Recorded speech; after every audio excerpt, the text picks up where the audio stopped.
Mga kapuso, ika-6 na araw na po ngayon ay sinasagawang search and retrieval operations ng Philippine Coast Guard dito sa Taal Lake Central Fish Port dito sa Laurel, Batangas para nga sa paghahanap ng mga nawawalang mga sabungero. No? Mamayang alas 8 po ng umaga ay magre-resume itong kanilang operasyon at kabilang sa mga gagamitin ng mga diver ng Philippine Coast Guard ang remotely operated vehicle o ROV na dumating na nga po kahapon. Kaya po nitong umabot hanggang 1,000 feet at kumuha ng mga bagay na may bigat ng hanggang 10 kilo.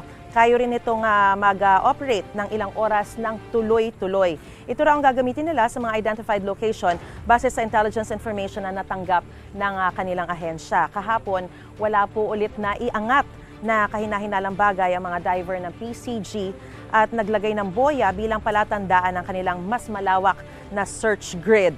Iginiit din ng PCG na maingat sila kapag nakakakita ng mga kahina-hinalang mga bagay sa Taal Lake para mapangalagaan ang mga makikitang ebidensya. Kinumpirma naman ng Philippine National Police na may kahalong mga buto ng tao yung 5 sako na nakuha mula sa Taal Lake ng mga technical divers sa paligid nga ng lawa.